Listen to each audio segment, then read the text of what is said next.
la reflexión, el argumentario en torno al sentido de la independencia en el contexto de la crisis de naciones sin Estado en Europa. Digo que es de especial satisfacción auspiciar y acoger este debate porque, siendo de enorme actualidad, hay que reconocer que sobre todo la segunda dimensión que he citado, la que hace referencia a la dimensión territorial, al sentido de independencia de naciones sin Estado en Europa, aunque sea un tema candente en España, no es un tema que la izquierda, por decirlo sencillamente, o en enfoques críticos y progresistas, lo asuman y lo aborden con la naturalidad y la profundidad que sería deseable. Es decir, en el seno de la izquierda, los que tenemos por edad una cierta perspectiva histórica, podemos decir que ha habido una regresión en el tratamiento de este tema. Es decir, en la transición, el hablar de esta problemática y del derecho a la autodeterminación era un valor compartido en todo el espectro de la izquierda. Un valor que se esfumó posteriormente, como otras muchas cuestiones, en la transición que resultó finalmente. E incluso me atrevo a decir que, aparte de ese déficit desde una perspectiva histórica, actualmente en el seno de la economía crítica creo sinceramente que hay un déficit de diálogo y de debate razonado en torno a esta problemática. A pesar de que sea una problemática que nos invade en la opinión pública, en los debates políticos, principalmente por toda la dinámica que se ha generado en el caso de Cataluña. Pues bien, estos dos libros yo creo que tienen en común la característica de que enlazan la problemática específica de la virtualidad que pueden tener los estados en naciones que no están dotados de ellos, pero lo abordan vinculándolo a través de un análisis riguroso con la crisis económica. Y eso es inusual. Y además lo hacen en unos términos que son del tipo de los verdaderos debates intelectuales, es decir, que permiten discrepar fundadamente.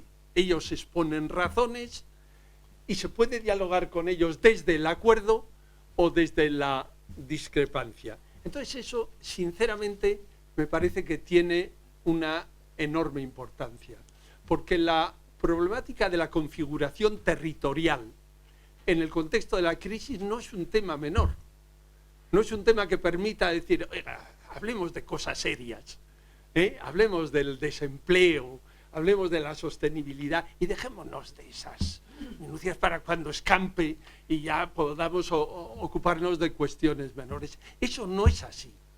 Al margen de la postura que adoptemos, es una problemática central.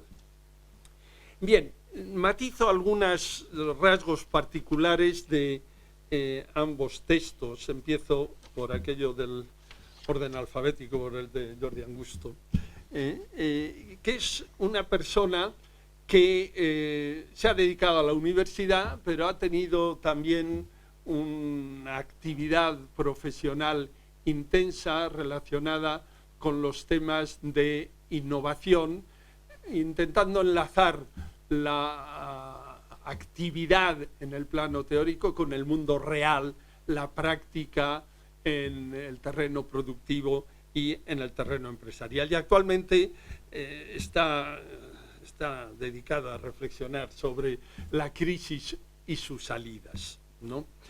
Bien, del planteamiento de Angusto, yo lo que me ha sorprendido es en qué medida su fundamentación teórica, que enlaza con autores, con economistas heterodoxos bien conocidos, heterodoxos pero a la vez reconocidos académicamente, como pueden ser Piero Raffa y Luigi Pacinetti, a los que ambos tuve ocasión de conocerles en Cambridge hace ya muchos años. De hecho, a Piero Raffa es la primera persona con la que contacté en la Facultad de Economía y en el Trinity College en los años, en 1970, y los cursos de Pacinetti, pues, que entonces estaba en Cambridge, también los seguí. Pero lo que a mí me ha llamado la atención es cómo una explícita conexión con ese planteamiento lo traduce Jordi Angusto a reflexión sobre cuestiones económicas muy operativas. Como el planteamiento teórico le lleva a hablar de la centralidad que debe tener la productividad en el análisis de las situaciones económicas de los distintos contextos, cómo le permite hablar del sentido que debe tener el coste, y no siempre el coste del que él habla es el coste del empresario, sino que hace una lectura más macro de lo que debe significar el coste, lo que son los salarios, que no es un simple coste de producción, sino tiene una dimensión de distribución del ingreso en términos de clases y relaciones sociales, del significado de los precios, de la competitividad. Es decir, que todas esas cuestiones que son claves en el análisis de la crisis actual, Jordi Angusto las relaciona y fluyen del planteamiento teórico que enuncia. Y no se pierde. Se puede coincidir o discrepar, pero es una cuestión que está presente en toda su reflexión. En segundo lugar, aparte de hablar de cuestiones de las que podríamos llamar económicas tradicionales, de las que todos los economistas hablarían, él sitúa con un gran énfasis la problemática de la sostenibilidad medioambiental en el corazón de la crisis y en el corazón de sus salidas. E incluso se enfrenta, sin entrar explícitamente en la problemática del decrecimiento, pero sí aborda las contradicciones y la paradoja del crecimiento.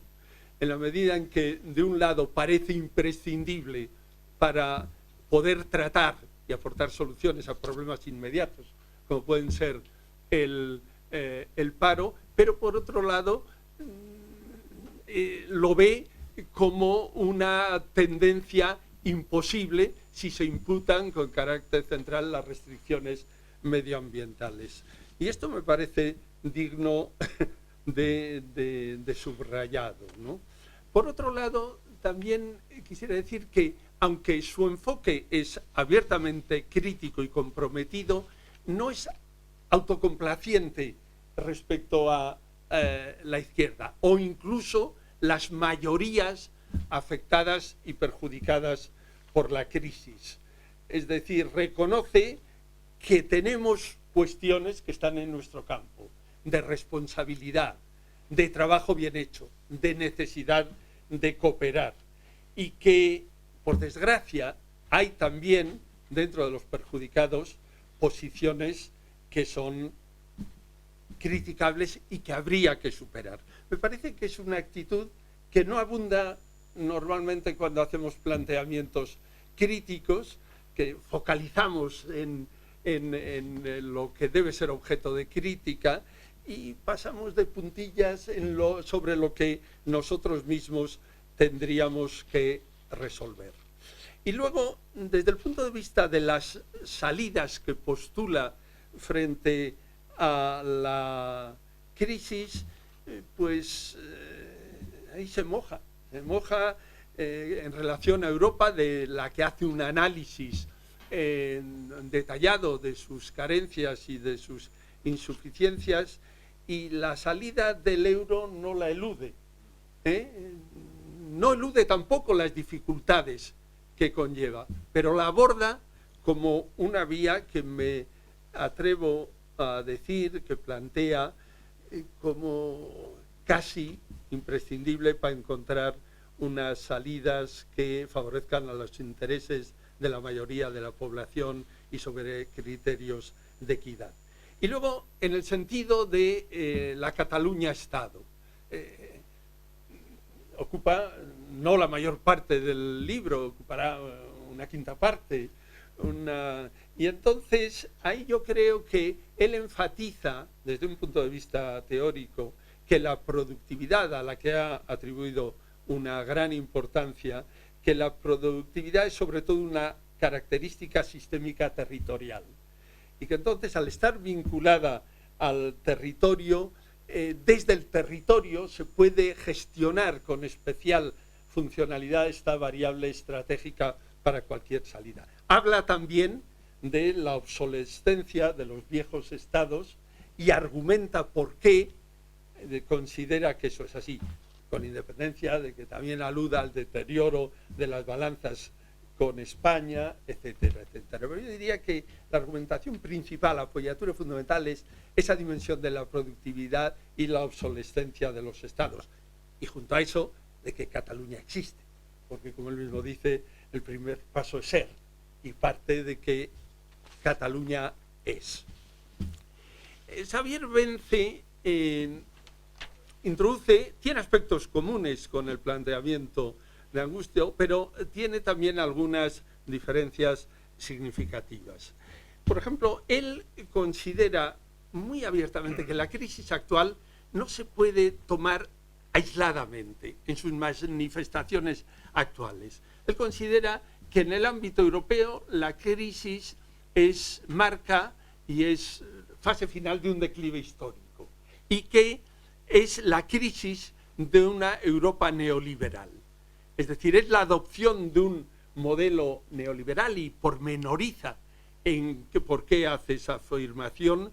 Es en ese contexto en el que hay que entender y tratar la crisis.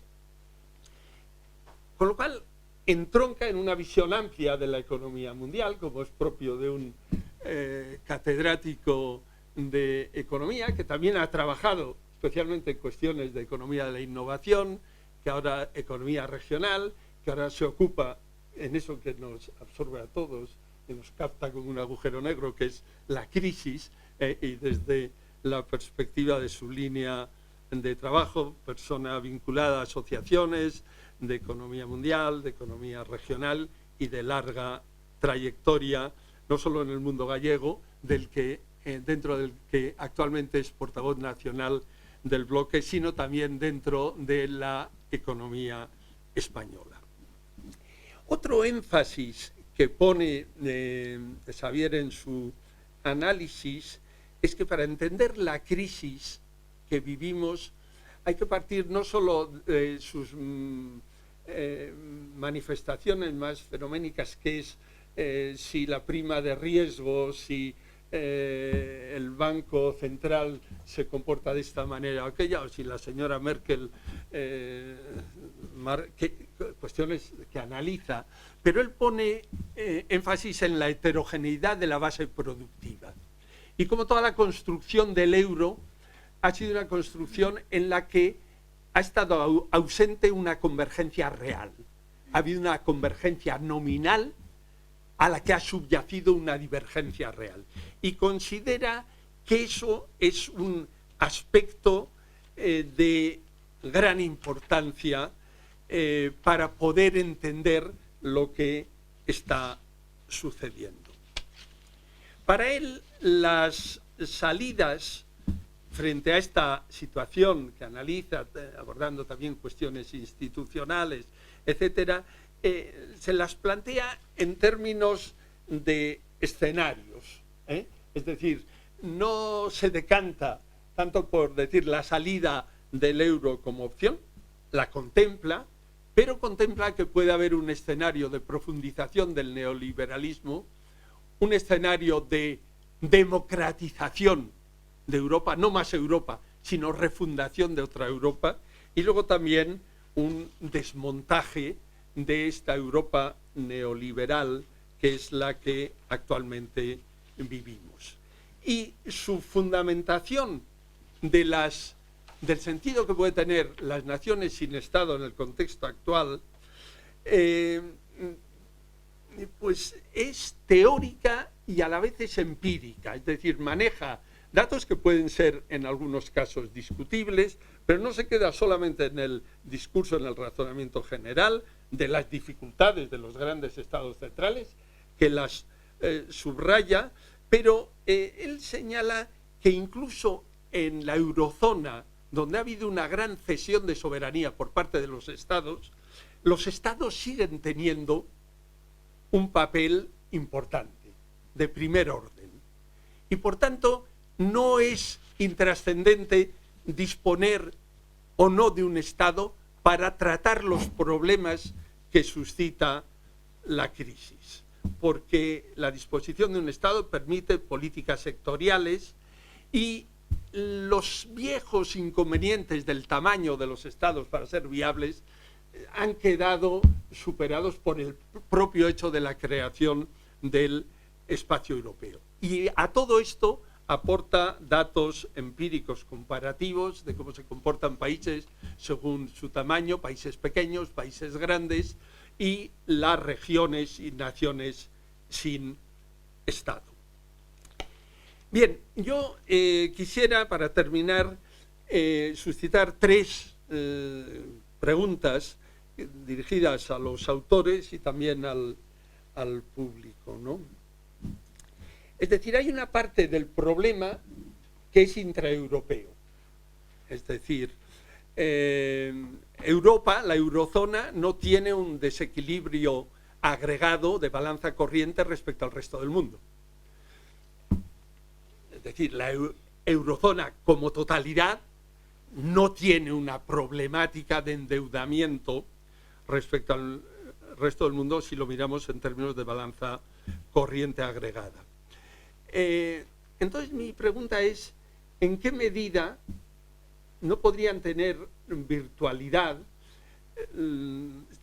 la existencia de flujos de capital compensatorios si realmente las naciones con excedente, las de Alemania y otros países centrales, quisieran asumirlos? Es decir, por tomar la terminología de Varoufakis, por ejemplo, de un mecanismo europeo de regulación de excedentes. Es decir, tendemos a ser generador de excedente, hay otros que son deficitarios, vamos a proporcionar un flujo de capitales que se orienten no a las burbujas, no al consumo, sino a la modernización y la mejora de la productividad.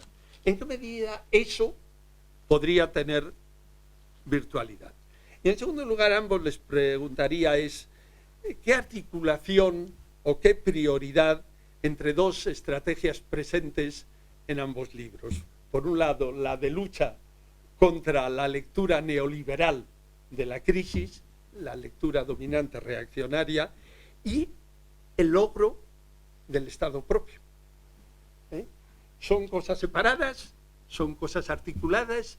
¿Cuál es prioritaria, si es que alguna la hubiera? Y luego también una pregunta a la izquierda en general, a la izquierda española, ¿no?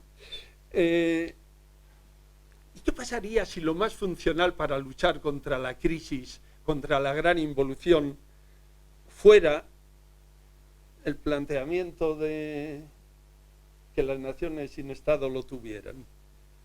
¿Nos rasgábamos las vestiduras o aceptábamos debatir sobre ello? Y lo diría de otra manera, ¿por qué no aceptar el desafío de la funcionalidad? Es decir, ¿qué puede ser más eficaz para luchar contra la crisis, defendiendo los intereses de las grandes mayorías? ¿Qué puede ser más funcional si hacerlo desde los estados actuales y la Europa constituida, o abordarlo desde la otra perspectiva que los autores suscitan? Y eso se puede hacer, es un debate que se puede llevar a cabo sin caer en esencialismos identitarios, ni de un lado ni del otro. Nada más. Gracias. más o menos lo que yo quiero plantear, y habíamos acordado previamente que en un cuarto de hora, bueno, no pasa nada, ¿no?, que entrara en una reflexión del contenido de los libros. Bueno, en primer lugar, no me extiendo en consideraciones que ya ha hecho Ángel, de que son dos libros interesantes, necesarios, entran en el análisis de temas muy relevantes, analizan o intentan analizar cuáles son las causas de la crisis e intentan también vincular causas con alternativas, y no rehuyen una cuestión que es muy importante, y es la consecuencia o las consecuencias políticas de ese análisis, ¿no? Y por lo tanto a mí me parece que son libros cuya lectura es obligada. Creo que cada libro admitiría un debate, y muchos de los temas que se abordan en cada libro podrían también dar lugar a un debate específico. Pero como no es eso lo que toca, ni es eso lo que se me pide, voy a intentar hacer una reflexión conjunta de ambos, sabiendo que al hacer una reflexión conjunta paso de puntillas deliberadamente sobre cuestiones concretas muy importantes de cada libro. Abordo, por lo tanto, esa reflexión conjunta desde la perspectiva de la conexión entre la crisis económica y la cesión o recuperación de la soberanía. Este es un poco el eje de lo que yo quiero plantear, y soy consciente de que el debate soberanista está muy condicionado por la economía, pero trasciende la economía. Por supuesto, está impregnado de economía, y la crisis económica lo ha impregnado todavía más, pero tiene un recorrido político, institucional, social, cultural, que va mucho más allá del perímetro de la economía. Bien, dicho esto, lo que yo quiero plantear no entra de lleno en el tema soberanista, ni en el tema de las naciones sin Estado, ni en el tema de una opción independentista. Tres vertientes sobre las que yo creo que hay que discutir y que el libro o los libros dan lugar a discusión. La primera de ellas, si la cesión de soberanía explica la crisis o es un factor que ayuda a entender la crisis. La segunda, sobre la cual apenas voy a entrar, aunque soy consciente de que es muy importante, es si la gestión que se ha hecho de la crisis ha agudizado esos problemas de cesión de soberanía. Y la tercera cuestión, en la que sí voy a entrar porque me parece decisiva, es si un planteamiento de recuperación de esa soberanía extraviada o perdida formaría parte o sería un factor vertebrador de una salida progresista de la crisis, sabiendo que el término progresista, enunciado de esta manera, es un roto y un descosido, ¿no?, que da lugar a acepciones múltiples. Bien, para mí es fundamental conectar y ser consecuente en lo que significa vincular diagnósticos con alternativas, porque solamente se puede construir una buena alternativa desde un diagnóstico, y el diagnóstico condiciona crucialmente la alternativa. Y por lo tanto, el primer apunte que quiero hacer es que la problemática que se detecte en cuanto a las causas de la crisis, de alguna manera tiene que aparecer en la alternativa, y no se pueden divorciar, no se pueden separar.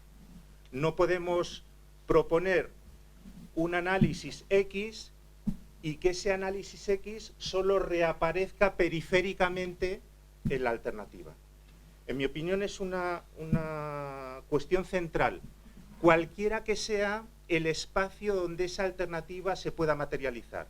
Un espacio federal, confederal, estatal o un espacio político nuevo. Cualquiera que sea el espacio político, es fundamental, en mi opinión, conectar un diagnóstico que yo denominaría estructural y sistémico sobre la naturaleza de esta crisis, no de las crisis en general, de esta crisis que estamos viviendo con la alternativa. La virtualidad de una opción soberanista encontraría su justificación, al menos en parte, por su capacidad para enfrentar esa problemática estructural. Y desde esa perspectiva es la justificación que tendría en lo económico. Bien, esto como idea general que para mí es muy importante. Sobre el tema de los diagnósticos, sabiendo que nos movemos, los libros se mueven en un espacio que nada tiene que ver con el mainstream, digamos con la teoría económica dominante, que es banal, es superficial, puede que sea muy mediática, pero está muy alejado de lo que se quiere plantear en el libro. Yo creo que en el tema de los diagnósticos hay dos cuestiones. La primera, ¿qué elementos configuran una explicación estructural de la crisis? Esa es una discusión muy importante. Y segundo, relacionado, pero que no se superpone, no se solapa. ¿Qué relevancia tiene en esa explicación la cesión de soberanía? En mi opinión hay que intentar contestar esas dos preguntas y su contestación es crucial. En cuanto a la primera, ¿cuáles serían los que se discuten en los libros? Pero quiero plantearlo de manera explícita. En cuanto a esa explicación que podemos denominar estructural o sistémica, forzando la argumentación, y ya sé que al forzar la argumentación estoy simplificando de una manera quizá abusiva, yo creo que hay dos cosas. Una, aquellas explicaciones que buscan la argumentación en el proceso de acumulación y distribución capitalista y por lo tanto van más allá de la unión monetaria, van más allá de la Unión Europea e intentan encontrar razones de esta crisis en ese mecanismo de acumulación y distribución. Punto uno. Y otras explicaciones que no son necesariamente opuestas, pero que se sitúan en un espacio analítico distinto, y es aquellas otras que se centran en la Unión Europea y muy especialmente en la formación de la Unión Económica y Monetaria. En ambos casos, a mí me parece que tiene mucho interés, son explicaciones que apuntan hacia o líneas de razonamiento que apuntan hacia una explicación endógena. La crisis no sería la crisis en Europa, no sería una réplica o una simple manifestación de una crisis externa en el sentido de la crisis financiera estadounidense, sino que sería una crisis endógena. La primera de las cuestiones nos sitúa en un debate que hay que abordar, ¿no? Y es esos mecanismos de acumulación y de distribución, cómo se han materializado la crisis, ¿no? Ahí hay un debate en las izquierdas, ¿no? Un debate, algunos apuntan hacia la existencia de una tendencia hacia la sobreacumulación de capital o al subconsumo o al agotamiento de una onda tecnológica o al proceso de financiarización o a la utilización depredadora de recursos escasos. Todo eso tiene que ver con el capitalismo. El capitalismo en Europa, pero no solo en Europa. Y la segunda, la que apunta a Europa, tendría que ver con el funcionamiento de una unión monetaria, de un espacio monetariamente integrado y formado por economías con profundas disparidades estructurales, como acaba de comentar Ángel, o las deficiencias de un diseño institucional, la construcción de una unión monetaria con imperfecciones, con carencias, con deficiencias, etc. Muy importante, esos dos planos que yo creo que deben estar en la explicación de la crisis, ¿cómo encajan? ¿Cómo se articulan? Son, digamos, preguntas que hago a los autores de los libros, pero también en general al auditorio. ¿Cómo articulamos las piezas? La cuestión de lo otro que planteaba, el tema de la cesión de soberanía, como factor explicativo de la crisis, yo creo que hay dos visiones. Una, voy a decir, siempre intentando buscar la polémica, ¿no? Visión de corto recorrido. Aquella explicación que se centra en que un origen de la crisis reside en la cesión de instrumentos y de resortes que impiden el manejo de la política económica. En mi opinión, visión de corto recorrido. Visión de largo recorrido. La cesión de soberanía se materializa en la supeditación de las economías nacionales a las fuerzas y los actores que articulan los mercados globales, que va más allá de una perspectiva meramente institucional. La consideración de esta última visión, que en mi opinión es de largo recorrido, nos lleva a un debate que va mucho más allá de la cuestión de la gobernanza y va mucho más allá de la corrección de las imperfecciones del diseño institucional originario de la zona euro. Bien, esto en cuanto a los diagnósticos, en cuanto a las alternativas. Bien, yo creo que ninguna alternativa puede omitir, en primer lugar, la problemática estructural, cualquiera que sea el orden en el que la pongamos, pero la abigarrada problemática estructural que explica la crisis. Pero además de eso, debe tener en cuenta una alternativa que hay que enfrentarse a, y es donde quería pasar de puntillas, pero lo quiero mencionar, hay que enfrentarse a una gestión de la crisis que ha roto todos los diques de contención, ¿no? Todos los acuerdos, consensos, barreras institucionales, todo está roto. Y ha supuesto, paradójicamente, un debilitamiento enorme de las izquierdas institucionalizadas y las otras. Y además ha abierto un proceso de recomposición y reestructuración del capitalismo. Y sobre esto también hay que hacer un análisis. Porque la gestión de la crisis no es solo austeridad. Es austeridad, más políticas estructurales, más una reordenación en profundidad de las relaciones capitalistas, en lo económico y en lo político, y en los núcleos de poder. Esta es la naturaleza, para mí esta es la naturaleza del desafío que tiene que enfrentar una alternativa, por decirlo de una manera resumida. Una problemática heredada, una gestión de la crisis que está cambiando las relaciones de poder de una manera posiblemente irreversible y una profunda recomposición de la dinámica capitalista. Una estrategia alternativa tiene que definir y tiene que entrar en el debate de cuáles son los objetivos, cuáles son las prioridades, porque no todos los objetivos se pueden abordar de manera simultánea, cuál es la secuencia en el tiempo, cómo se articulan los diferentes planos, de dónde se van a obtener los recursos para financiar esos objetivos, en definitiva, cómo se hace otra política. Pero por encima de eso, eso diríamos que para mí es el esqueleto que debe contener cualquier alternativa, pero hay que entrar en las cuestiones de fondo.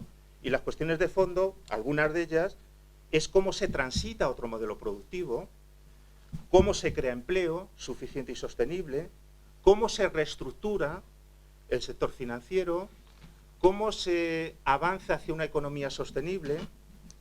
Estas cuestiones de fondo tienen que estar en el debate de una alternativa. Y tengo la sensación de que ese debate de fondo está desplazado y hasta cierto punto orillado por cuestiones como el rediseño institucional de la zona euro en sus diferentes variantes. Aunque sea necesario entrar en el rediseño institucional, pero el debate no es el diseño institucional de la zona euro. O también me parece que orilla hasta cierto punto el núcleo del debate la cuestión de si se está fuera o dentro del euro, por importante que sea entrar en ese debate. Y yo creo que es muy importante. Y también creo que hasta cierto punto no contribuye a centrar, y esta es una cuestión, sé polémica, pero la lanzo, el situar en la agenda, matizando un poco, vamos, no matizando, pero sí comentando algo que ha planteado Ángel, la cuestión soberanista.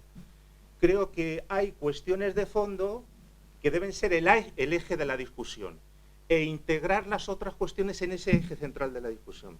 Lo que acabo de plantear, diseño institucional, permanecer o abandonar la moneda única o la cuestión soberanista, son temas sin duda muy importantes que deben estar en la reflexión, pero, en mi opinión, ni presuponen, ni contienen, ni resuelven por definición la problemática a la que antes he aludido. Además por entrar en otra cuestión de las alternativas, el asunto todo el mundo lo sabe y yo creo que en estos espacios donde nos movemos voy terminando, es evidente que la cuestión no se dirime solo también en la viabilidad económica de lo que propongamos, sino que se dirime fundamentalmente o al mismo tiempo en el plano de la acción política, social y ciudadana. Y en este sentido me planteo que es clave, y lo tiene que considerar una alternativa, es clave acumular fuerzas. ¿Y cómo se acumulan fuerzas para vencer las resistencias? En este sentido hay que reparar en una cuestión que es obligada, y es que las asimetrías en las relaciones de fuerzas nunca en Europa han estado tan desiguales. Nunca han estado tan fuertes los mercados y los lobbies y las grandes corporaciones y la banca, nunca han estado tan fuertes y nunca ha estado tan débil la izquierda. No solo la izquierda y la resistencia social organizada. Por lo tanto, esta es una cuestión que hay que plantearse.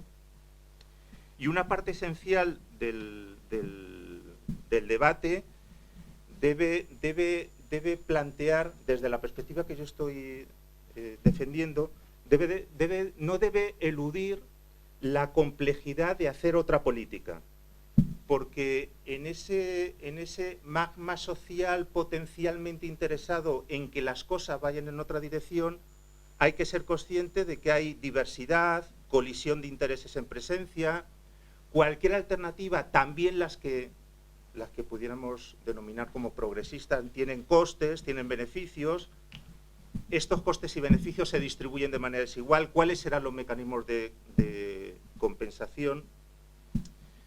Y yo personalmente no estoy convencido de que una aproximación con este grado de exigencia y de complejidad esté contenida en buena parte del debate que ahora mismo hay sobre la crisis. Por ejemplo, el debate sobre el norte y el sur. Que existe un norte y un sur en Europa, nadie lo duda a estas alturas del partido. Pero norte, sur, centro, periferia, Alemania, España, procesos soberanistas, yo creo que eso no termina de atrapar, mi impresión, de atrapar la complejidad estructural del diagnóstico y la envergadura de la alternativa. Y un último comentario sobre el tema de la recuperación de la soberanía. Por supuesto ha habido una captura, no solo cesión, ha habido cesión y captura de la soberanía. ¿Por quién? Por las élites políticas y por las oligarquías económicas. Para mí, entrar en ese debate significa, o algunos elementos de ese debate significan detener la deriva autoritaria y postdemocrática en la que está inmersa Europa, abrir un proceso de regeneración democrática, promover la participación y el control de la ciudadanía y crear y consolidar espacios y dinámicas que promuevan la cohesión social y el ejercicio de derechos. Esto para mí debe estar en el centro del debate soberanista, porque planteado de esta manera va más allá del perímetro territorial. Esta dimensión de la soberanía abre un debate y una acción política que trasciende, en mi opinión, el manejo del tipo de cambio, las supuestas ventajas del manejo del tipo de cambio, dotar de más gobernanza al proyecto europeo, ante lo dicho, permanecer o abandonar la zona euro, y también obliga a que el debate soberanista se sitúe en coordenadas más amplias. Y para terminar, dos o tres interrogantes para que Jordi y Xavier, si les apetece y lo consideran oportuno, entren en el debate. Me parece que hay una inquietante identidad entre bloque soberanista y bloque social para salir de la crisis. Y yo no lo asimilo, no lo identifico. Y por lo tanto creo que hay que entrar en esa discusión. También creo que hay que entrar en la discusión acerca de si estados más pequeños son más viables. O, dicho de otra manera, si es más fácil recomponer una relación de fuerzas favorable al cambio desde una perspectiva territorial, la que definen los estados más pequeños. Y también, en fin, la última cuestión que quiero plantear, que en lo que está ocurriendo en Europa, yo creo que es más complejo incluso que captura o cesión de soberanía. Es que lo que está ocurriendo en Europa, la reestructuración a la que estamos asistiendo, al mismo tiempo tenemos más Europa y menos Europa. Y es que es muy contradictorio y hay que entrar también en ese debate. Bueno, me he extendido 5 minutos más. Buenas tardes, muchas gracias por asistir. Muchísimas gracias, Ángel y Fernando, por vuestra, en fin, espléndida introducción. Para mí, me doy por servido. Las preguntas muy complicadas, las podíais haber hecho más fáciles. de hecho, lo que no sé, Xavier, luego lo dirá, yo en mi caso pretendía clarificarme yo mismo de un poco de todo. Como tú has dicho, yo estuve de profesor universitario, lo dejé durante bastante tiempo, 20 años, para... como profesor universitario, cuando hacía la tesis, mi tesis, que no llegué a escribir, decía que la salud económica de un territorio es igual al nivel de conocimiento y la capacidad de convertirla en actividad económica, que esto era todo. Y en aquel momento pasó el señor alcalde de la ciudad de Barcelona con un proyecto que pretendía hacer esto, convertir la actividad, los resultados de la investigación universitaria en actividad económica. Ya sabéis que Pascual Maragall es un hombre imaginativo, y en el año 1988, recién aprobada la ley de reforma universitaria que permitía hacer este tipo de cosas, que sacaba la universidad de su Torre de Marfil, pues nos pusimos a hacerlo. No dejaba de ser ese punto de fuga que los economistas, que los ingenieros de la revolución industrial siempre hemos perseguido, ¿no? Es decir, mientras que en Francia con la guillotina decían, oye, vamos a distribuir la riqueza, los británicos decían, vamos a hacer aumentar la riqueza, otra alternativa. Los economistas hemos buscado el óptimo de Pareto, la salida, el punto de fuga, es decir, algo que nos pueda ser beneficiosos a todos. Ese trabajo durante muchos años fue en ese intentar mejorar nuestra productividad, nuestra eficiencia para aumentar la riqueza. Luego llegó la crisis, y con la crisis llegó la conciencia por mi parte de que obviamente la distribución no había bastante con que la hiciéramos aumentar si finalmente esta se la apropiaban unos cuantos. La realidad es que entre el 2000 y el 2007 el 1% de la población mundial se aprovechó del 65% del crecimiento, el 1% se apropió del 65% del crecimiento económico mundial, mientras que el resto de la población vio aumentar en 1,3% su riqueza. Pero lo más brutal es que desde el año 2008 hasta el año 2012 ese 1% se ha apropiado del 83% del exiguo crecimiento que ha habido. Por lo tanto, hemos llegado a un punto en que el punto de fuga, crecimiento igual mayor bienestar para todos, pues se ha diluido, y ya solo lo es para unos cuantos a costa de unos muchísimos. Con eso me hizo volver a mis orígenes y a la facultad y a estudiar. Hice un primer ensayo que no llegué ni a traducir del catalán, y que me preguntaba, ¿y yo qué culpa tengo en todo esto? ¿Qué culpa tenemos? Porque no paraban de machacarnos. Dice, esto es culpa vuestra, habéis consumido demasiado, sois vagos, sois incumplidores. Dices, bueno, es verdad. Mi hija, 20 y pocos años, aparece ahora en el mercado laboral y me miraba diciendo, oye, padre, ¿tú qué culpa tienes en todo esto? Bueno, me puse a escribirlo. Y yo al final, bueno, sí, alguna culpa sí creo que tenemos, todos, seguro. Al final, la culpa que yo concluía era un exceso de delegación y de fe, en que habría unos señores políticos que lo gestionarían, y habría una Europa que lo hacía bien, una Europa... Todo lo que venía de Europa era fantástico, por lo tanto había que ir a Europa. Teníamos miedo con nuestra democracia tan tierna y dijimos, oiga, entremos en Europa, blindémosla, que no pueda venir Tejero, pensando que ahí íbamos a ganar todos, ¿no? Esa alegría pues nos llevó a la situación en la que estamos, y empecé a analizarlo. Me lanzan unos retos tremendamente importantes. Luego, cesión, soberanía y crisis. A ver, yo creo que sí, por descontado, pero no solo. Es decir, el problema...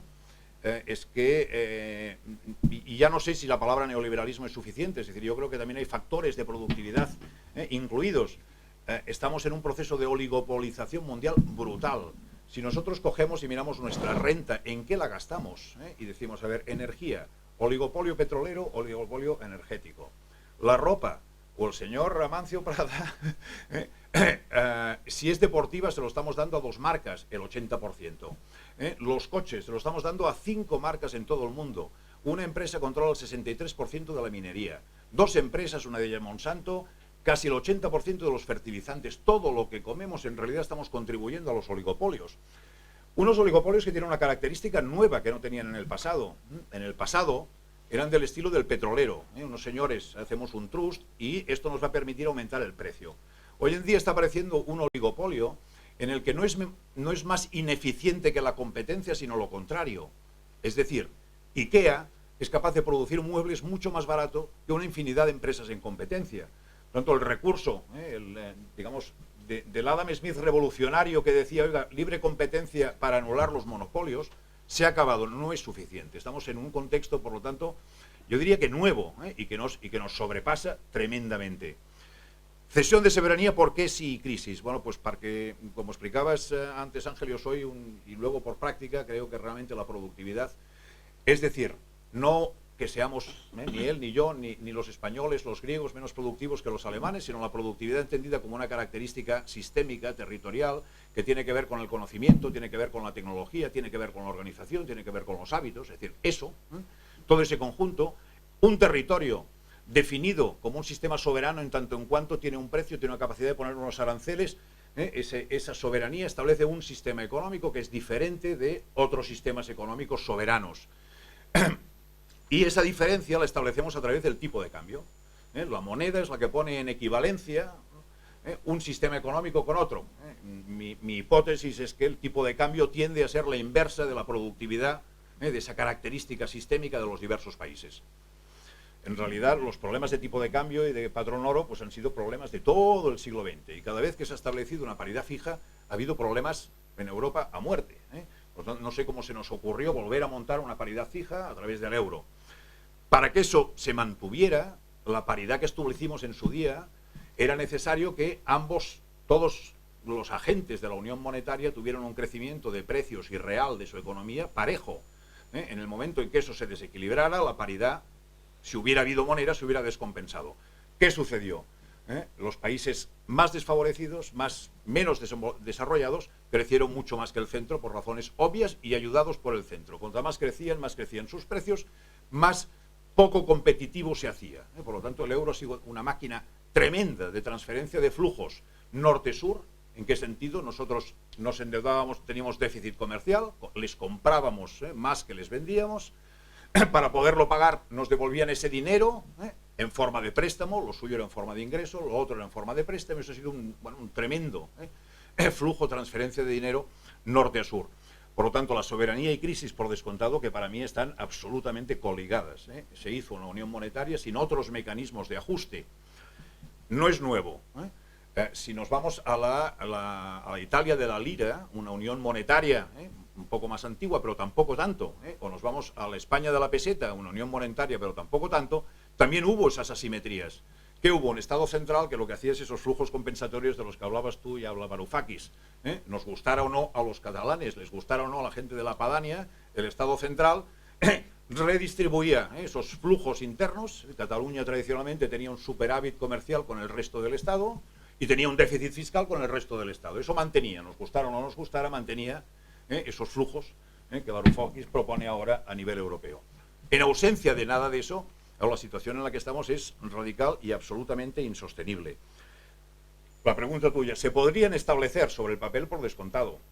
Ahora, ¿Alemania está dispuesta a establecer un flujo compensatorio que suponga una transferencia de dinero al sur, puesto que del sur está sacando ella las rentas y las plusvalías gracias al gran superávit comercial que tiene?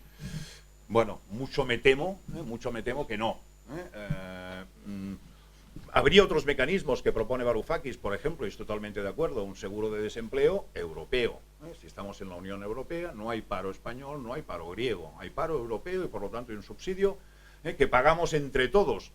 Hombre, a lo mejor a los alemanes les dolerá el paro español si también lo pagan ellos, porque mientras lo paguemos nosotros, el señor Schäuble ayer en el Telégrafo hacía unas declaraciones que la política de austeridad ha sido un éxito apabullante. Primas de riesgo bajando, déficit disminuyendo. Es sorprendente y muy preocupante que habiendo 120 millones de pobres en Europa, habiendo un 60% de paro juvenil en España y en Grecia, habiendo un 30% de pobreza en España, este señor puede decir que la política ha sido un éxito, y pues esto es tremendamente preocupante. Flujos compensatorios, cesión, soberanía, pero insisto, no solo. Yo creo que eso se ha dado en un proceso neoliberal, por un lado, es decir, de una política que ciertamente ha favorecido la acumulación de capital con el discurso de que mayores beneficios, mayores crecimiento, y por lo tanto había que proteger al capital, cuando lo que hemos visto es que ese crecimiento solo le favorecía a sí mismo. Y no solo eso, sino que se ha llegado a una paradoja tremenda.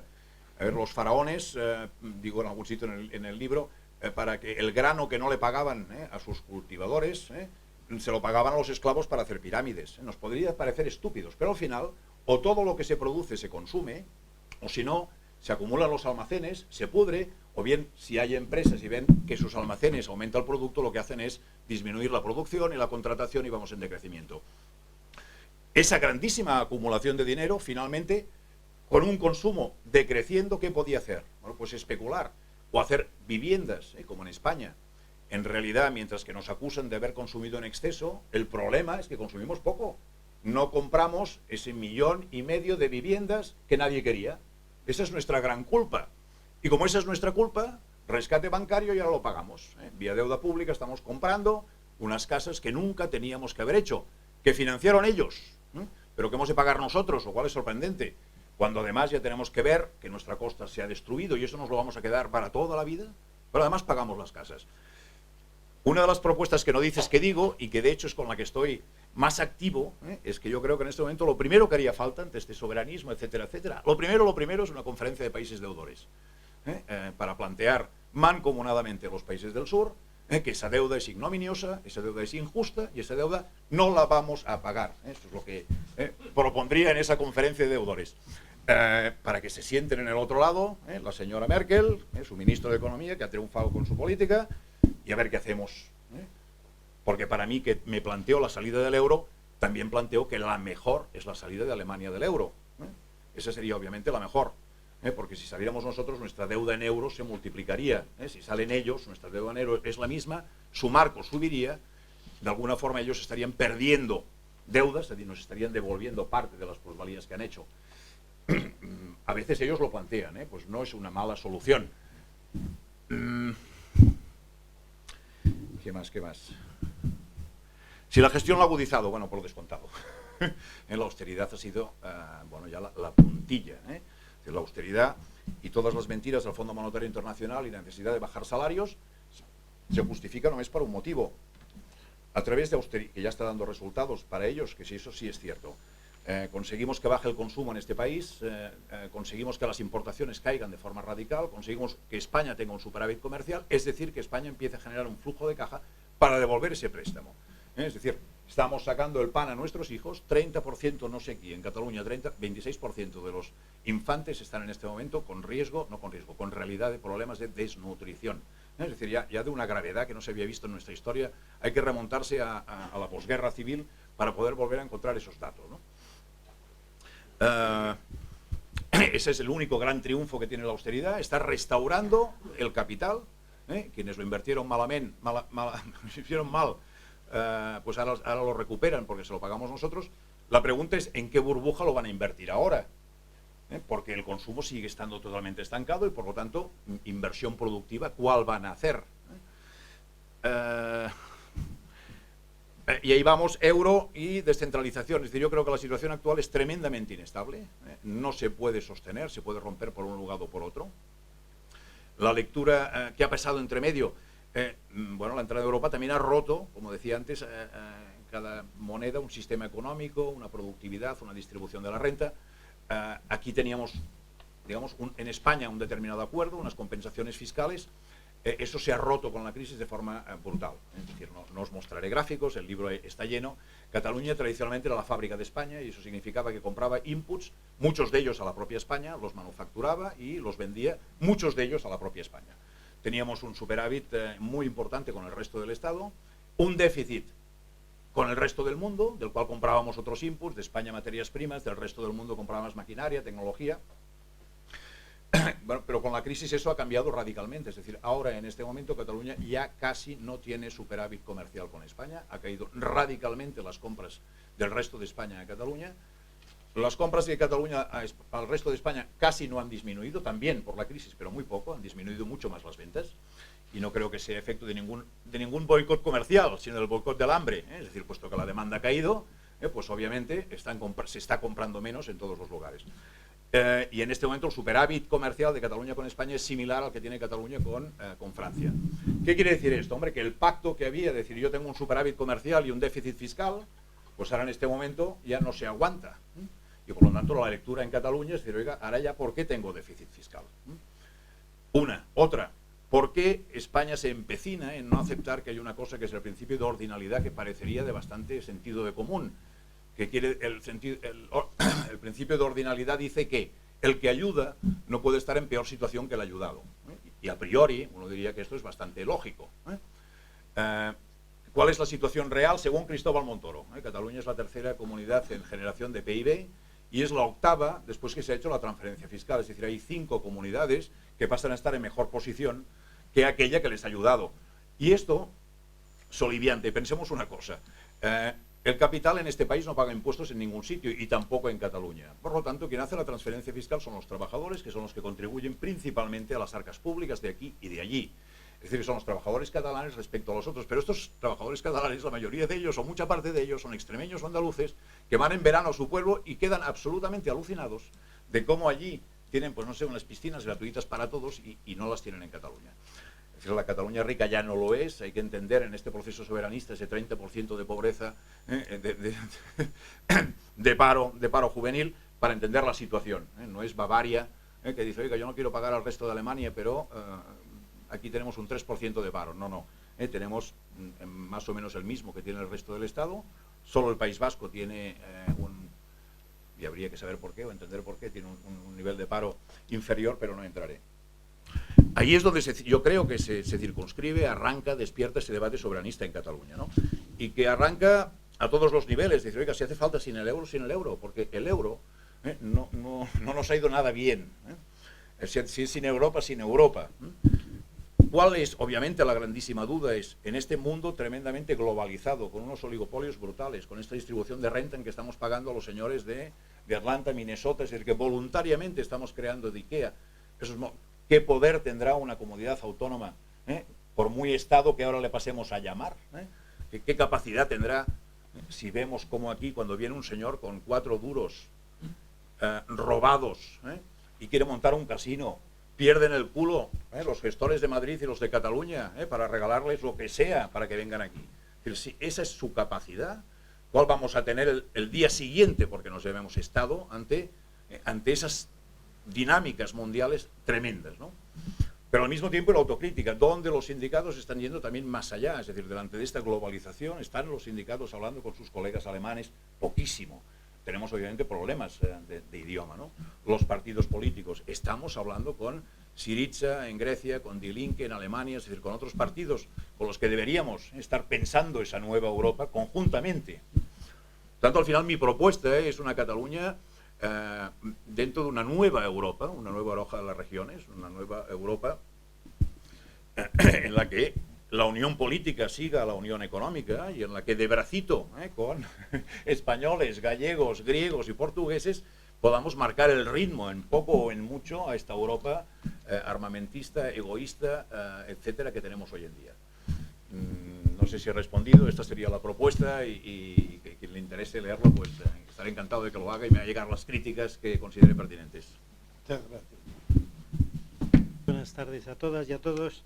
Antes de nada quiero expresar mi gratitud a Ángel, que es un viejo amigo y compañero de disciplina, de economía, de estructura económica, y como ha demostrado en la presentación, con una gran sensibilidad también para interpretar los textos y para sacar lecciones y conclusiones que son siempre muy sabias, ¿no? Desde luego le agradezco los comentarios en lo que respecta a mi libro, y su resumen yo creo que ha sido desde mi punto de vista muy inteligente, en el sentido de que creo que ha captado lo fundamental de lo que yo intentaba transmitir en esas 200 páginas. Y por supuesto también a Fernando, que también ha hecho una lectura muy incisiva del libro. No creo que pueda yo en este corto espacio de tiempo pues dar una respuesta a las cuestiones que han planteado los dos, ¿no? Pero en todo caso sí quiero aprovechar para enfatizar algunas ideas que a mí me parecen importantes, algunas de las cuales ya han destacado ellos, y trataré también, para hacer más claro el diálogo, tratar de responder a algunas de las cuestiones que se plantearon, ¿no? Bueno, la primera cuestión es que este librito sale de un trabajo que me pidieron para una propuesta de una nueva gobernanza de la Unión Europea, ¿no? dentro del marco de reflexiones que se dieron en diferentes ámbitos y por parte de las diferentes corrientes políticas e ideológicas de la Unión Europea, pues para debatir qué salidas podría tener la crisis de la Unión Europea en la que estamos metidos. Esto se pidió en todo caso en el año 2011, ¿no?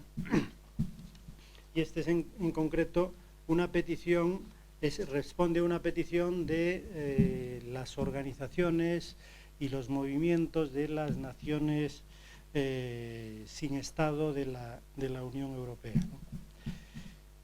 Entonces, bueno, hay una reflexión que está muy centrada en Europa y las alternativas también muy centradas en Europa, ¿no?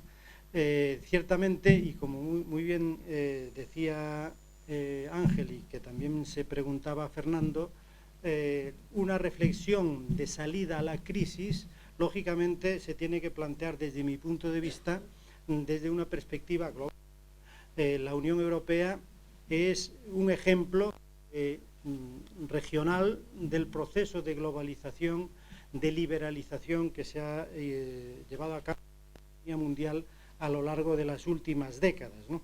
Y se ha conducido de una forma pues muy determinada, que ha tenido pues las consecuencias que yo he intentado diagnosticar en el libro y propongo alternativas a eso. Pero en todo caso yo creo que efectivamente la salida a la crisis difícilmente es una salida ya no de cada uno de los países y estados, sino que la salida a la crisis en la que estamos metidos, es una salida en buena medida global. Lo que ha fallado es la arquitectura global de la globalización neoliberal, guiada por las finanzas, guiada por una fracción del capital, que es el capital financiero, y que ha marcado las reglas en su propio beneficio a costa de los intereses de la economía productiva y, por lo tanto, también de los sectores sociales que en mayor medida pueden percibir rentas de la economía productiva y de la distribución de la renta que sale de la economía productiva, ¿no? Por lo tanto, hemos vivido en el mundo, pero en particular en el mundo desarrollado en las últimas décadas, un proceso de erosión de las capacidades productivas, de destrucción del tejido productivo primario e industrial en particular, ¿no? Y en ese sentido, una idea que está, digamos, de forma transversal a lo largo de mi libro, y que creo que es muy importante para pensar el futuro, es que el futuro de los países, el futuro de las sociedades, depende de la capacidad para desarrollar, para mantener capacidad productiva generadora de empleo. Todo lo que sea desestructurar los mecanismos de regulación de las economías, que no sean capaces de preservar capacidad productiva en los territorios y en los países, a largo plazo conduce o bien a un incremento brutal de las desigualdades, tanto personales como territoriales, y en definitiva al final provoca una tendencia hacia la polarización y hacia, en algunos países o territorios, a la desertización y abandono como respuesta individual a la pérdida de capacidades productivas y de empleo en esos países. Por lo tanto, yo creo que cualquier alternativa que se plantee a la crisis actual tiene que partir primero del diagnóstico de esa relación muy conflictiva que hay entre la hegemonía de las finanzas y el papel y el desarrollo y mantenimiento de las capacidades productivas de los países,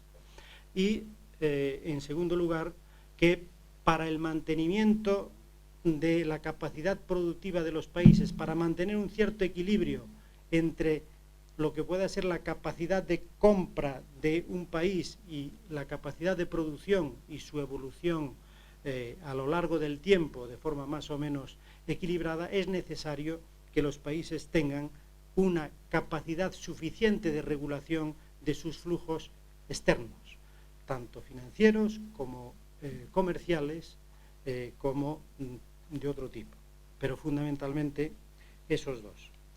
Entonces, en ese sentido, yo creo que la crisis económica podemos entenderla en ese sentido como una plasmación concreta de un desajuste que se ha ido produciendo entre la capacidad productiva que en algunos países y territorios se ha ido deteriorando a lo largo del tiempo, y por otro lado la dinámica de las finanzas que de alguna forma y de forma transitoria fueron creando condiciones para mantener capacidades de consumo construidas sobre mecanismos de deuda que no estaban asentadas sobre el desarrollo de capacidades productivas, ¿no? Entonces, en ese sentido, creo que lo que ha pasado dentro de Europa es una plasmación de lo que ha pasado a nivel más general. La dinámica europea no es diferente en su conjunto de lo que ha sido la dinámica de Estados Unidos. En cuanto a proceso de erosión de su capacidad productiva e industrial, al mismo tiempo que desarrollaba, digamos, la fortaleza de su sistema financiero. Lo que ocurre es que Estados Unidos, como país hegemónico y como país que tiene, digamos, de forma más coherente la arquitectura institucional, empezando por tener un banco central que es un verdadero banco central de su economía, tiene mayor capacidad de ajuste y además de poder imponer costes de su ajuste al resto del mundo que Europa no tiene. Pero en todo caso, la dinámica de desindustrialización y de pérdida de capacidad productiva creo que ha sido un fenómeno relativamente común, con sus patrones específicos en cada caso, de todos los países desarrollados que han sufrido la competencia de su propio capital que emigró a otras partes del mundo y desde el cual produce e importa los productos producidos con unos costes y con digamos, la explotación de una fuerza laboral en unas condiciones completamente distintas y con unos niveles impositivos y con unos costes digamos, generales y sociales completamente diferentes a los que existen en sus países de origen, ¿no? Por lo tanto, una solución a la crisis, desde mi punto de vista, pasa por reconsiderar a dónde ha llegado la liberalización y el proceso de globalización neoliberal a nivel mundial. Yo creo que el futuro del mundo, el mundo tiene un muy mal futuro si los países no tienen una cierta capacidad de regulación que le permita controlar mínimamente sus flujos externos para mantener la economía mínimamente equilibrada, sus flujos externos mínimamente equilibrados. Y lo que ha pasado a lo largo de estos años es que los países han perdido en general los instrumentos para mantener esos equilibrios externos y administrarlos de forma mínimamente racional y mínimamente estable, ¿no? Por lo tanto, eso significa que efectivamente la crisis de este modelo de globalización tiene mucho que ver con la pérdida de soberanía, con la capacidad de control de la economía y de los flujos externos de los diferentes países. Pero también digo, y para no extenderme demasiado y poder tocar algunos temas que me parecen igualmente importantes,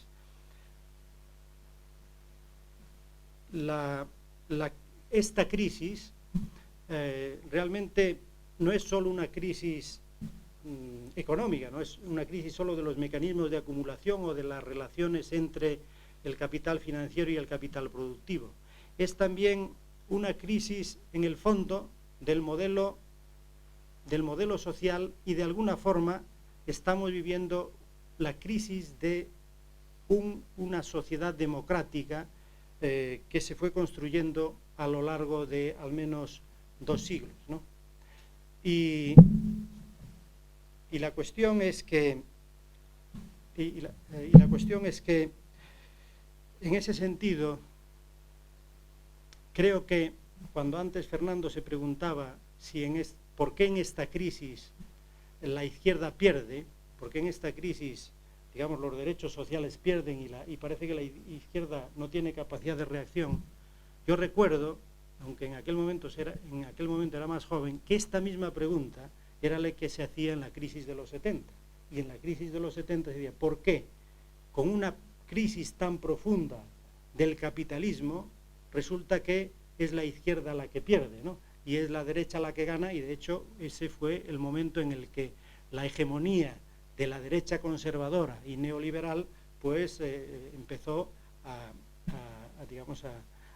convertirse en un auténtico río imparable, ¿no? Bueno, pues efectivamente es que lo que creo que estamos perdiendo, al mismo tiempo que perdemos capacidad de control de la economía, que estamos perdiendo soberanía, estamos perdiendo en el fondo también la democracia. La democracia no es votar cada 4 años o cada 3 o cada 2 o todos los años, ¿no? La democracia es que el poder popular y el mandato popular surta efecto, ¿no? Que haya realmente democracia popular, quiere decir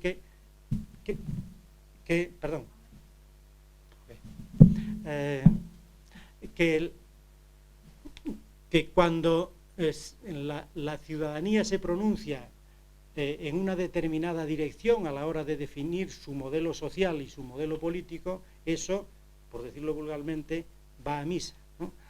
Y lo que ocurre es que lo que vamos viviendo a lo largo de los últimos 30 años es que cada vez más, nunca fue exactamente así, obviamente, pero en los últimos 30 años lo que hemos ido viviendo de forma cada vez más clara y más obscena es que tienen poco que ver lo que son las promesas electorales de los partidos gobernantes, lo que la gente le gustaría votar y vota, y lo que luego deciden los gobernantes. Y siempre hay una instancia externa que se usa para legitimar la toma de decisiones que son manifiestamente impopulares y que son incumplimientos de los programas electorales proclamados. Es decir, la democracia se va erosionando y vamos en una dirección de lo que Chantal Moufle diría que es algo que no es que ocurra por primera vez en la historia de la humanidad, sino que ha ocurrido antes, que hay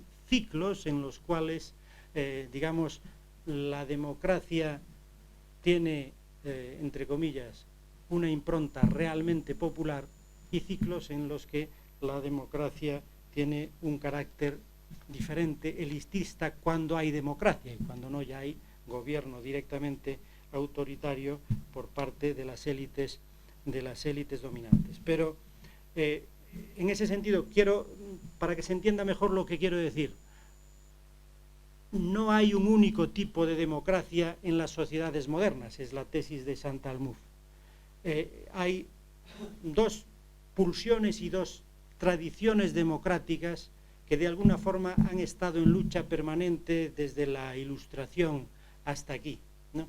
Una es la tradición liberal, para la cual el concepto de democracia no es la democracia popular, sino que es una democracia donde lo que existe realmente es el reconocimiento de los derechos humanos básicos, pero no hasta el punto de legitimar, digamos, la soberanía popular en el proceso de toma de decisiones en todos los aspectos, incluido la economía, el dominio sobre el mercado, etcétera, etcétera. Y otra tradición verdaderamente democrática, que es lo que diríamos que a lo largo después de la crisis del 29, de la crisis del capitalismo liberal del 29, se fue imponiendo, después de la Segunda Guerra Mundial, después de vencer a la versión no democrática del capitalismo, que era el nazismo y el fascismo, pues se ha ido imponiendo una democracia, digamos, de base popular, que es la que caracterizó la democracia. Y la conquista, la socialdemocracia, y es la conquista, digamos, de los instrumentos de decisión mínimamente esenciales para controlar el funcionamiento de la economía desde lo público, desde los parlamentos y desde el gobierno, ¿no? Y eso es lo que ha empezado a entrar en crisis en los años 70 con la hegemonía neoliberal. Y eso es lo que se está radicalizando ahora en esta crisis. Es decir, se ha venido erosionando lo que es la democracia popular, el poder del pueblo sobre la economía, y en esa tendencia se están tomando decisiones en los últimos tiempos, y que a nivel europeo se plasman en algo muy claro, y es un proceso de concentración de las decisiones en los ámbitos tecnocráticos de la Unión Europea. ¿Qué es lo que ha ido ganando peso? ¿Qué es lo que ha ido ganando peso a lo largo desde la entrada del euro, pero en particular desde el estallido de la crisis económica? El Banco Central Europeo, instancia claramente incontrolable por el poder popular, por mecanismos democráticos, y que obedece directamente a los intereses del capital financiero, de las finanzas. La Comisión Europea, que es la institución de la Unión Europea que está básicamente fuera del control directo de la ciudadanía, y luego la otra pata de la troika, que es el Fondo Monetario Internacional, que todavía está más lejos y todavía es más lejano el control, ¿no? Por lo tanto, ha habido un proceso de centralización de las decisiones importantes, porque toda la política de toda la eurozona y en general de la Unión Europea se está adoptando en este momento a ese nivel, con un papel, es cierto, preponderante en todo caso, compartido por Alemania como potencia hegemónica, que encarna en este momento la estrategia y los intereses del capital financiero, pero digamos que es a costa de restar poder, capacidad de decisión a los países que forman parte de la Unión Monetaria, ¿no? Y en los países de la periferia europea y sometidos a rescate puro y duro o disimulado, pues obviamente el tutelaje en este momento es absoluto. Los cambios constitucionales obligados precisamente desde ese nivel son la expresión más genuina de cómo, digamos, el orden constitucional es alterado desde arriba como si fuera un auténtico dictado, ¿no? Entonces, estamos experimentando a lo largo de este tiempo una crisis de la democracia, ¿no? Y en ese sentido, esa crisis de la democracia va de la mano de la pérdida de soberanía. Y en ese sentido, yo utilizo a lo largo de mi libro de forma abundante, porque creo que es una expresión muy gráfica y muy profundamente elaborada de la tesis de Danny Rodrik, un economista de la Universidad de Harvard, especializado en economía internacional, que plantea, desde mi punto de vista, de forma muy clara, la gran contradicción, lo que él llama el trilema de la globalización. Es imposible un sistema que garantice al mismo tiempo globalización, soberanía y democracia. El mundo está confrontado a tener que elegir entre combinaciones de esas dos, de dos en dos, pero no puede tener los tres al mismo tiempo. No puede haber globalización preservando la soberanía y garantizando la democracia. Por lo tanto, lo que hemos vivido a lo largo de estos últimos años es un proceso de hiperglobalización que se ha llevado por delante la soberanía de los países, no de forma absoluta, y de hecho, como muy bien comentaba Ángel, bueno, dentro de Europa los estados siguen teniendo una cierta capacidad, cada vez más limitada, pero desde luego el Estado irlandés tiene más competencias y capacidad que un territorio que no tiene Estado, como Cataluña o como Galicia o como Escocia, ¿no? Entonces, son los estados que han ido quedando en Europa en ese proceso de integración, son estados con una soberanía en ese sentido práctica limitada, pero bueno, tienen unos resortes y unos instrumentos que son muy superiores a las de aquellos territorios que no tienen ese reconocimiento y esas instituciones. Pero, y lo cierto es que entonces, en la medida en que la soberanía se erosiona también la democracia. En cuanto a las alternativas, Rodrik lo plantea de forma también muy gráfica. Si queremos tener democracia, tenemos dos opciones. O bien garantizamos la soberanía de los estados, y tenemos soberanía y democracia, pero entonces ponemos los flujos internacionales bajo control, a raya, controlamos claramente la globalización, de alguna forma, él dice cómo se hizo en el periodo de la posguerra, más o menos, o bien podemos tener otra opción y es jugar a la globalización manteniendo la soberanía, pero entonces tenemos que olvidarnos de la democracia, y eso podría ser más o menos el modelo chino, o bien podemos apostar por tener globalización y democracia, pero entonces la única forma es olvidarnos de la soberanía y construir la democracia a escala global, a escala planetaria. Entonces sí es posible la convivencia, sería posible teóricamente la coexistencia de globalización y democracia, pero solo si la democracia se construyera a escala global. Como yo creo que eso es, de todas las combinaciones posibles, la más difícil y la más diría improbable, pues yo apuesto claramente por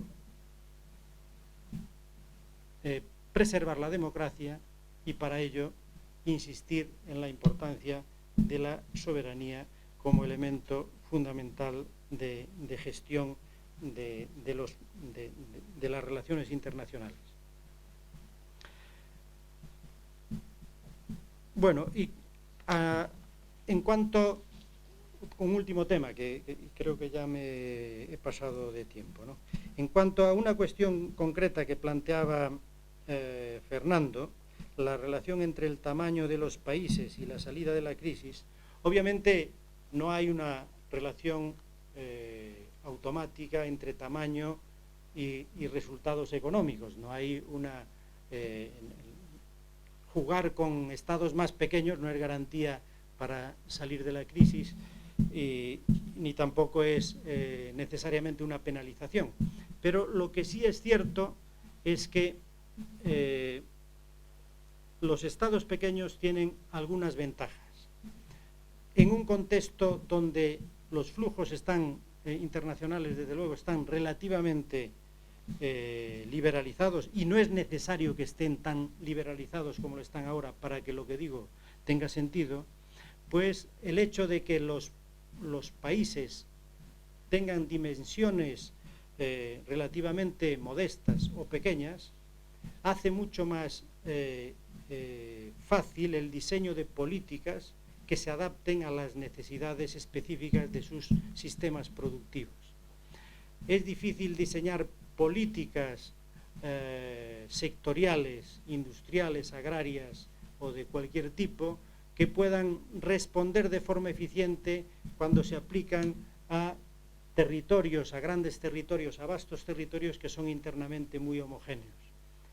La capacidad de adaptación de las decisiones y de los tipos de políticas a las especificidades de esos territorios creo que favorece la eficiencia de esas políticas, la efectividad de esas políticas, ¿no? Y de hecho en mi libro hay un capítulo empírico sobre la relación entre tamaño y crecimiento económico en el marco de la Unión Europea, y hay algo que sale con una claridad tan meridiana que es imposible no prestarle atención, y es que desde finales de los 90 hasta el año 2012, que era el último año que manejé, la tasa de crecimiento de los países es significativamente más alta en los países más pequeños de la Unión Europea que en los países medianos, y mucho más elevada que la de los países más grandes. Es decir, hay una relación inversa entre tasa de crecimiento y tamaño. Cuanto menor es el tamaño de los países, mayor tiende a ser su tasa de crecimiento económico, y cuanto mayor es su tamaño, menor tiende a ser su tasa de crecimiento económico en este periodo, que es el periodo de la integración económica en el marco de la Unión Europea y en particular de la Unión Monetaria.